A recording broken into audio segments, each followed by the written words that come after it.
Auburn is about a 4.5-hour drive northwest of New York City.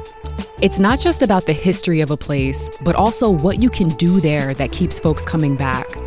When I found the Auburn Public Theater, I knew I had to stop in. I could totally see people renting this out for a screening. Yes. Yeah. It gets rented out for local filmmakers who make like local documentaries or films of local interest. Yeah. What is the theater and kind of like arts community like in Cayuga? So there's a very hip music scene here. Yeah. You really get to see the impact that the arts have when you're in a smaller city. It's a new renaissance. I love that. Just 2 more minutes from the downtown strip, we couldn't miss eating at the Jamaican restaurant on the west side, Lavish Lounge. Not only is Lavish Lounge one of the only Black-owned restaurants in all of Auburn, it's also the best food that I've had while in the city, period. Lavish Lounge is probably going to be something you won't find anywhere in Auburn.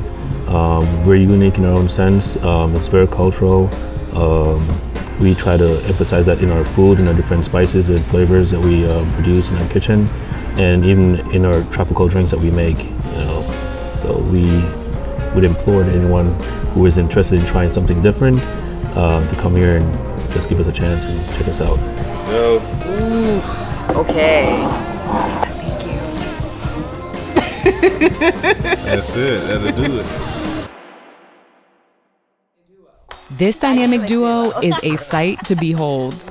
Clearly, they're pillars of the community, and leadership and love are at the core of the work that Gwen and Tracy McCloud do for their Auburn neighbors. Leadership seems to be like a very strong pillar in the work that you both do. And so I'm interested in your definitions of leadership. The most effective leaders I know are people who literally found the courage to live and lead in and on a self-defined purpose. When we go outside our home and we're interacting with other people, it's very important how people see you. If I'm going to lead, I got to be that example that I'm talking to these young men about. Right. But the other thing we were talking about on the way over was why now is an important time to come, because we believe if there's ever been a time that Black people need to be connected to their history, this is the time to be connected to it. Absolutely. And if Harriet Tubman doesn't let you know that you can literally do that thing you didn't think you could do, her life is an example for all of us. Nestled on the east side of Cayuga Lake, Treleaven opened in 1988 and is a second-generation winery. It's warm and stunning in the winter. I can only imagine what this place looks like in outdoor months. I've known Cha McCoy for over a decade. From her pop-ups in Harlem and Brooklyn, becoming a sommelier, to learning that she'd moved into this region of New York and opened a brick-and-mortar wine shop called The Communion, Cha is unstoppable. In between running The Communion and hosting wine tours in the region, Cha was able to carve out some time for us to have a reunion here at Treleaven Winery. When it comes to Cha inside the woman, the individual, why do you do this? Why have you chosen this path for yourself? There's a lot of voiceless people who've been in this industry. So all of the media attention around whether it's my pop-ups when it first started to being top 40 under 40 for wine enthusiasts and all the accolades. I'm like, these people have been doing this work way before me. How come I'm getting so much attention? Like, why do I feel so overwhelmingly blessed? The human aspect about wine kind of get left out of a lot of conversations. We only assume it only as a commodity. And that's something that, I feel like humanizing has been very important to my work, beyond just serving you a good glass that you will love.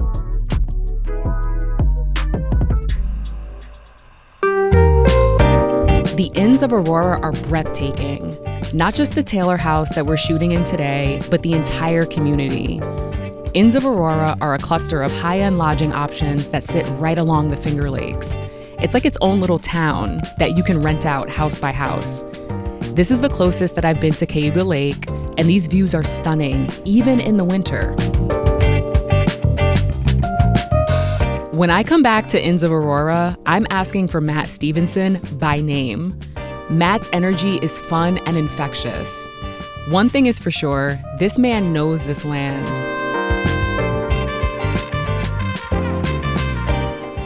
I think the last time I picked up a bow and arrow, I was in high school. I just remember loving archery and being decent enough at it to try it on camera.